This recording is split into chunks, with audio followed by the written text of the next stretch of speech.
Hi అండి, welcome back to Ashwi cooks. ఈ రోజు వీడియోలో మీకు ఇడ్లీ రైస్ తో ఇడ్లీలు ఎలా తయారు చేయాలో చూపిస్తాను. ఇలా తయారు చేసుకున్న ఇడ్లీలు మనకు కావాల్సిన చట్నీతో సర్వ్ చేసుకుంటే భలే రుచిగా ఉంటాయి. వీటిని ఎలా తయారు చేయాలో చూద్దాము. ముందుగా ఒక గిన్నె తీసుకొని ఒక గ్లాస్ నిండుగా మినపగుళ్ళను వేసుకోండి. మీరు పొట్టు మినపప్పునైనా వాడుకోవచ్చు, లేదంటే ఇలా మినపగుళ్ళనైనా వేసుకోవచ్చు. ఇప్పుడు ఈ మినపగుళ్ళను నీళ్లు వేసి 2-3 సార్లు శుభ్రంగా కడగాలండి.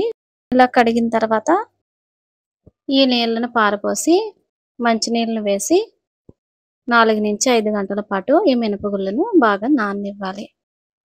ఇప్పుడు మరొక గిన్నె తీసుకుని మనం ఏ గ్లాస్తో అయితే మినపగుళ్ళను తీసుకున్నామో అదే గ్లాస్తో 3 గ్లాసుల వరకు ఇడ్లీ రైస్ను వేసుకోవాలండి. ఈ ఇడ్లీ రైస్ చూడడానికి పొట్టిగా లావుగా ఉంటాయి. ఇవి మనకు సూపర్ మార్కెట్లో అందుబాటులో ఉంటాయండి.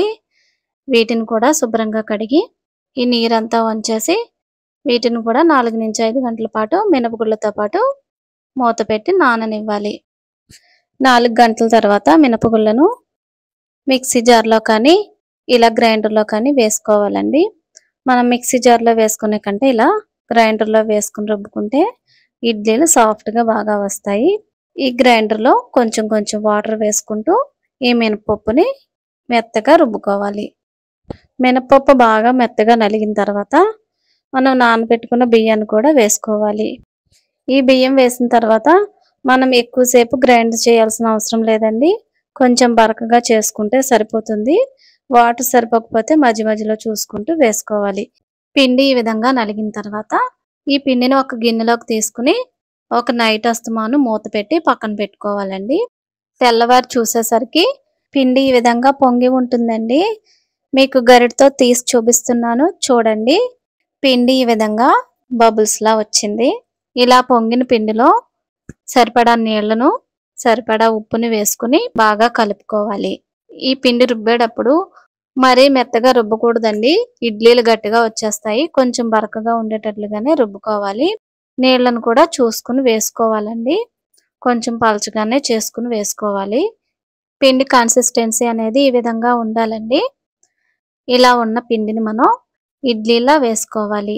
ఇడ్లీ రేకుని ఒకసారి తడుపుకోవాలండి. లేదంటే కొంచెం నెయ్యినైనా సరే అప్లై చేసుకుని మనకు కావాల్సిన సైజులో ఇడ్లీలా వేసుకోవాలి.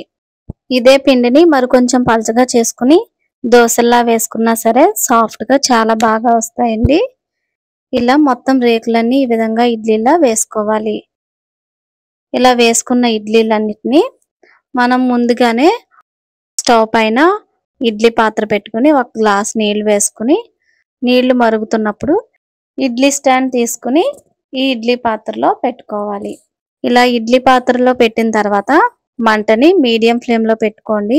హై ఫ్లేమ్ లో పెట్టుకుని మాత్రం చేస్తే నీళ్లు పైకి వచ్చేసి ఇడ్లీలు పొంగిపోతాయి.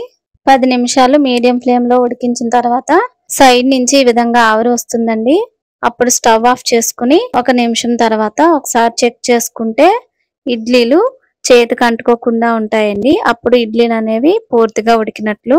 ఇలా ఉడికిన ఇడ్లీలను వెంటనే తీయకుండా ఒక 2 నిమిషాల పాటు అలా వదిలేసి కొంచెం ఆరిన తర్వాత గరిటెని తడి చేసుకుని ఇడ్లీలను ఈ విధంగా తీసుకోవాలి. ఇలా ఇడ్లీ రైస్ తో తయారు చేసుకున్న ఇడ్లీలు సాఫ్ట్ గా భలే రుచిగా ఉంటాయండి. ఇలా మీరు కూడా ఒకసారి తప్పకుండా ట్రై చేసి ఎలా వచ్చాయో కామెంట్ చేయండి. ఈ వీడియో కనుక మీకు నచ్చినట్లయితే వీడియోని లైక్ చేసి మీ ఫ్రెండ్స్ కి రిలేటివ్స్ కి షేర్ చేయండి. ఛానల్ ని సబ్స్క్రైబ్ చేసుకోండి. Thank you for watching.